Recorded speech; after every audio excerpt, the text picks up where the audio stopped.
Imagine going to work tomorrow only to find your job replaced by an algorithm. No warning, no severance, just a machine that does what you do, only faster, cheaper, and without ever taking a coffee break. Artificial intelligence could replace millions of jobs. Half of the companies that we surveyed actually expect technology to be a net job creator, and about a quarter expect technology to be a net job destroyer. For decades, we've feared that AI and automation will wipe out jobs, disrupt entire industries, and collapse economies. The headlines scream about robots taking over, while experts warn of a world where millions are left unemployed. But here's where things get even more complicated. Automation isn't just about destruction. While some jobs will disappear, AI is also creating entirely new industries, generating wealth, and changing how we work in ways we've never seen before. The World Economic Forum estimates that while 85 million jobs could vanish by 2025, another 97 million will emerge in their place. Roles like AI managers, automation specialists, and prompt engineers. Jobs that didn't even exist a decade ago. So will AI crush the workforce or revolutionize it? Will it make society richer and more efficient, or concentrate wealth in the hands of the few, widening inequality like never before? The truth isn't black and white. AI isn't the villain or the hero. It's a force of disruption, and its impact depends entirely on how we prepare for what's coming. And what's coming? A radical shift in the economy that will change everything. In this video, I'll break it all down. Picture this scenario. You call customer service, but there's no human on the other end. It's just an AI that sounds eerily real. It processes your request in seconds. No small talk, no mistakes. The job of a customer service rep, gone. And it's not just call centers. AI is rapidly taking over data entry, bookkeeping, and administrative work. Jobs that follow a clear set of rules, jobs that don't require creativity, jobs that machines can do faster and cheaper. By 2025, AI-driven automation could displace millions of workers across multiple industries. As previously mentioned, AI-driven automation is expected to displace millions of workers. The World Economic Forum highlights that industries such as retail, finance, and even specialized fields like law and medicine will be among the most affected, contributing to the 85 million jobs projected to be disrupted. So, should you panic? Not necessarily, because AI isn't just eliminating jobs, it's creating them. While automation will displace millions of jobs, it will also open the door to entirely new career paths. The World Economic Forum projects that 97 million jobs will emerge, roles centered around AI development, automation strategy, and human-machine collaboration. Positions like AI managers, robotics coordinators, and prompt engineers, jobs that barely existed a decade ago, will soon be in high demand. The economy isn't dying, it's mutating. Let's be honest, some jobs are safe, and that's because AI struggles with creativity, emotional intelligence, and hands-on problem solving. A robot can't negotiate a billion-dollar business deal, inspire a team, or perform intricate surgery requiring human intuition. That's why roles in creative arts, leadership, psychology, and skilled trades like electricians and mechanics are harder to automate. But here's the real question: will these new jobs replace the old ones at the same pace? Will a 50-year-old truck driver displaced by self-driving technology suddenly become a robotics engineer? Probably not, and that's where the danger lies, not just in job loss, but in the transition. So what happens when entire industries are reshaped overnight, and who benefits? The answers might surprise you. Think about a world where only a handful of companies control everything, where the biggest players in tech, finance, and manufacturing have such a massive advantage that smaller businesses don't stand a chance. In many ways, that world is already here, and AI is accelerating it. Companies like Google, Amazon, and Tesla aren't just using AI, they're built on it. Their algorithms predict what you want to buy, automate warehouses, and optimize logistics at a scale no small business can match. And as AI advances, these giants keep pulling further ahead. The Organization for Economic Cooperation and Development, OECD, estimates that annual aggregate total factor productivity growth due to AI could range between 0.25% and 0.6% over a 10-year horizon, with labor productivity growth potentially reaching 0.4% to 0.9%. This highlights the significant advantage for companies that can afford to integrate AI, as they stand to benefit from these productivity boosts, leaving smaller competitors at risk of falling behind. Take Amazon, for instance. Its AI-powered logistics system processes millions of orders, predicting demand with near-perfect accuracy. However, in the case of a local retailer, they're still hoping foot traffic picks up. What of Tesla? Its self-learning AI constantly improves autopilot, making it harder for competitors to catch up. So does this mean we're heading for an AI-driven monopoly?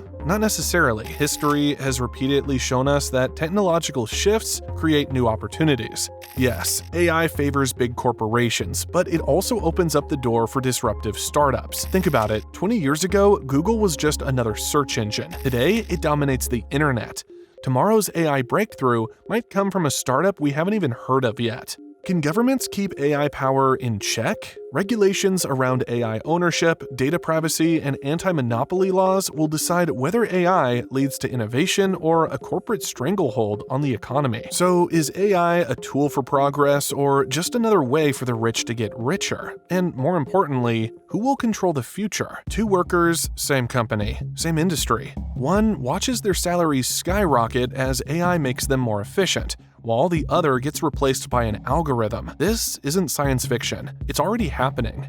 AI is widening the gap between high-skilled and low-skilled workers. If you're in data science, software engineering, or finance, AI is your best friend. It automates grunt work, increases productivity, and makes your skills more valuable. High performers earn more, get promoted faster, and thrive in an AI-driven economy. But what if you work in customer service, manufacturing, or transportation? AI doesn't assist, it replaces. Chatbots handle customer inquiries. Robots take over assembly lines. Self-driving trucks threaten millions of driving jobs. And the worst part? Low and mid-skilled workers don't just lose jobs, they see wage stagnation. The International Monetary Fund, IMF, warns that AI is fundamentally shifting income away from labor and toward capital, widening the economic gap. As automation replaces jobs, the benefits increasingly flow to business owners and shareholders rather than workers. The IMF estimates that this trend could significantly reduce the share of income going to wages, further concentrating wealth at the top. Tech giants are leading this shift, pouring massive investments into AI to boost efficiency and maximize profits. Companies like Amazon, Google, Meta, and Microsoft are projected to surpass $320 billion in AI-related capital expenditures by 2025, primarily investing in data centers and AI-driven tools to cut operational costs. Alphabet alone plans to allocate $75 billion toward AI and cloud computing infrastructure, reinforcing its dominance in the industry. These staggering investments aren't just about innovation, they're about reducing labor dependency and driving record corporate profits. While wages for the working class remain largely stagnant, this isn't just a corporate strategy, it's a structural transformation in how wealth is distributed.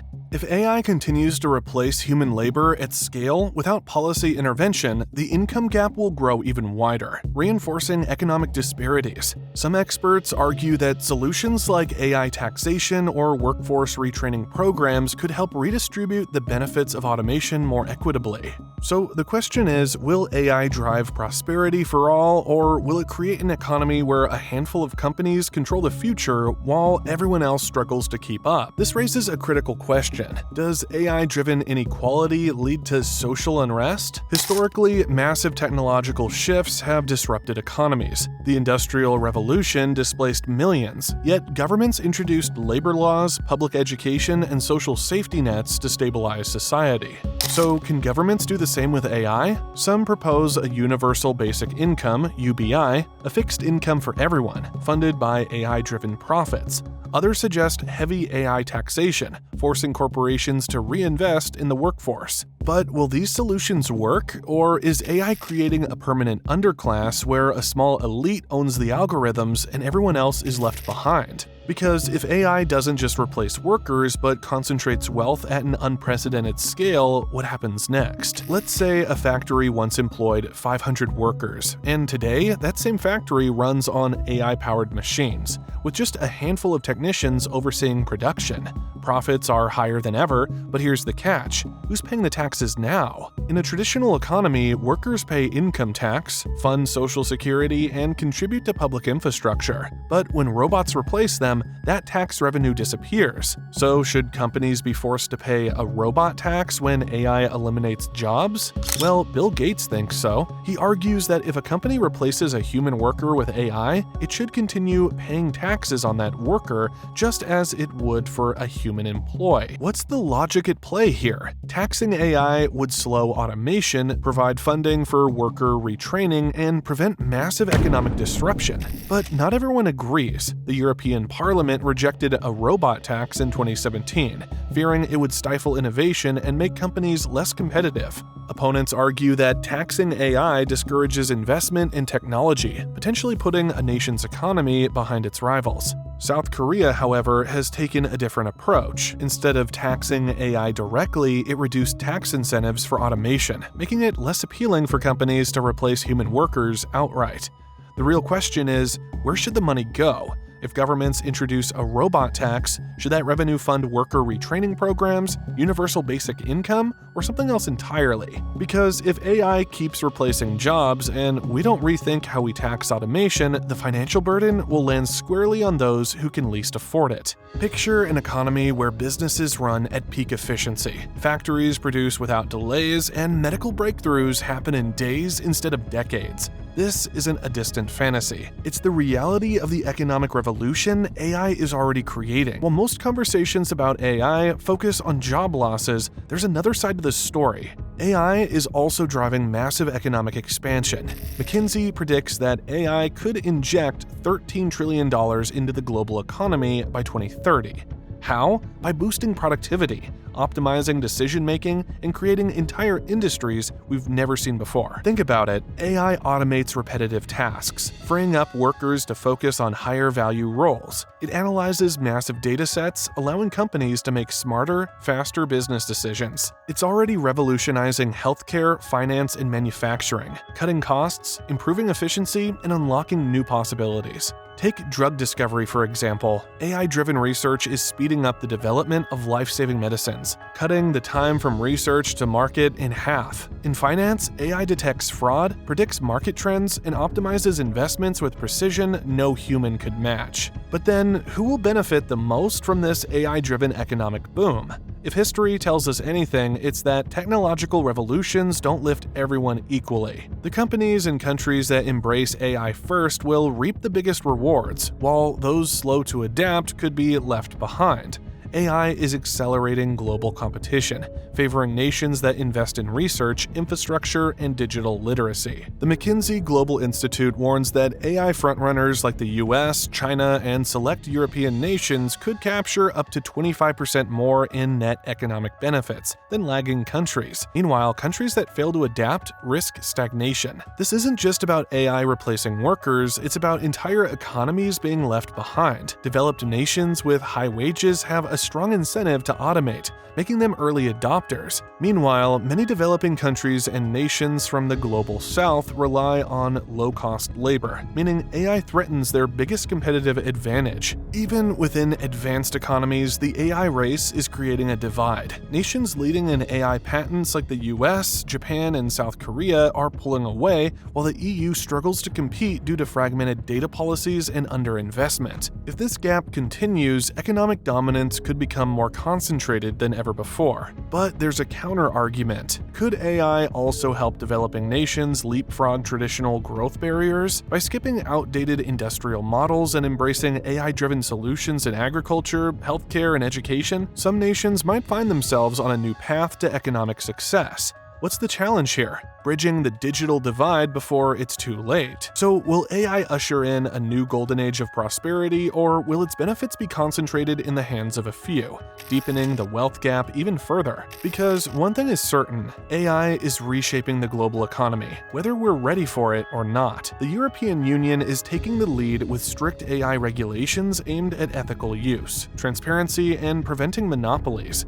Meanwhile, the US has focused more on innovation, with tech giants largely setting their own rules. And what about China? A hybrid model state-led AI development with heavy surveillance integration. But here's the dilemma. Overregulation could stifle progress, driving AI development underground or to less restrictive countries.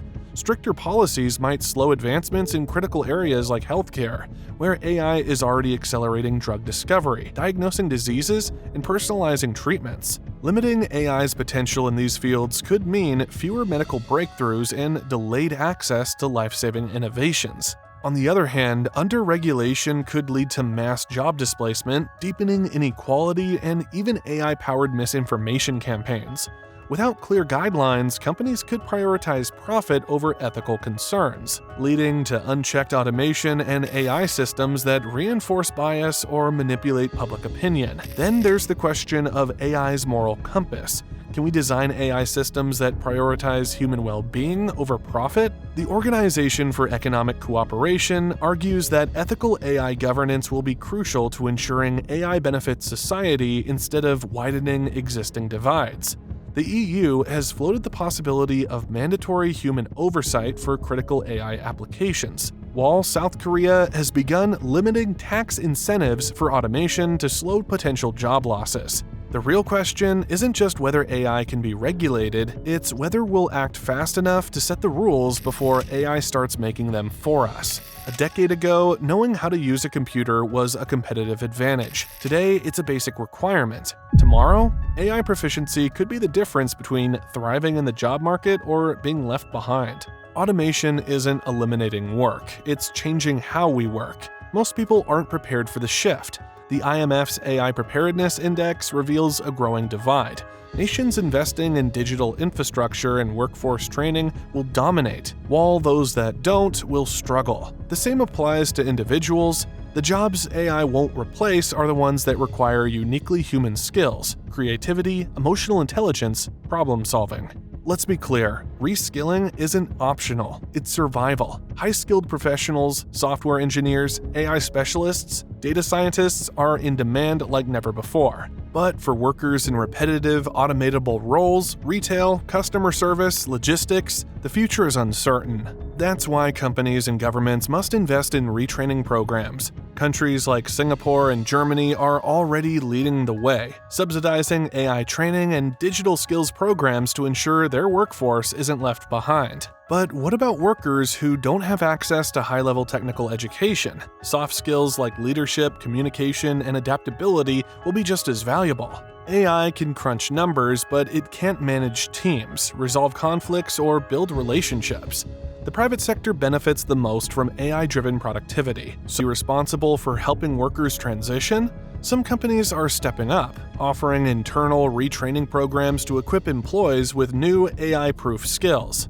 Here is a question to ponder on. Should AI companies pay into reskilling funds? If automation disrupts industries at scale, should the tech giants profiting from it help foot the bill? This isn't about whether AI will reshape work. It already is. The real question is, who will be ready for it? Some workers will future-proof their careers by evolving. Others will wait and risk being replaced. The choice is clear: learn, adapt, and thrive, or ignore the shift and struggle. The best way to survive automation? Adapt before it's too late. AI isn't replacing every job. It's changing what skills matter. The workers who thrive in the AI era will be those who embrace learning, flexibility, and innovation. Reskilling isn't just a buzzword, it's a necessity. So how can individuals stay ahead? 1. Learn AI-friendly skills. Jobs that combine human creativity with AI-driven efficiency are booming. Fields like cybersecurity, AI ethics, UX design, and digital marketing require human judgment alongside automation. 2. Take advantage of online learning. Platforms like Coursera, edX, and Udacity offer AI-related courses in data science, automation, and cloud computing. Many are free or employer-subsidized. 3. Look for hybrid AI-human roles. AI is powerful, but it still needs human oversight. Roles like AI auditors, automation strategists, and AI-assisted medical professionals are emerging to bridge the gap between human expertise and machine learning. 4. Master soft skills that AI lacks. Emotional intelligence, leadership, negotiation, and critical thinking remain irreplaceable. AI can process data, but it can't inspire teams, manage conflicts, or make ethical decisions. The future isn't about competing with AI, it's about working alongside it. Those who recognize this shift now will be the ones leading tomorrow. The real question is, are you ready to evolve with the future? AI isn't coming for the economy. It's already here, and it's not about taking over. It's about reshaping everything we know. Some will see AI as the ultimate threat, a job killer, a tool of corporate monopolies, a force that widens inequality. Others will see it as the greatest economic revolution of our time, creating new industries, accelerating innovation, and unlocking prosperity on a scale we've never seen. Which one is true? Both. Because the future of AI isn't set in stone, it depends on how society adapts. Education, government policies, corporate responsibility. These are the factors that will determine who benefits and who gets left behind. If we prepare, if we invest in digital literacy, AI ethics, and workforce retraining, AI could be the greatest equalizer of our time. But if we let it run unchecked, allowing power and wealth to concentrate in the hands of the few, then yes, AI could deepen the wealth gap and destabilize economies. The question isn't whether AI will change the world, it already is. It is, will we shape AI, or will it shape us? So, is AI the beginning of mass unemployment, or a new age of prosperity? Will it replace human ingenuity, or enhance it? Let's debate in the comments, because one thing is certain, this conversation is just getting started.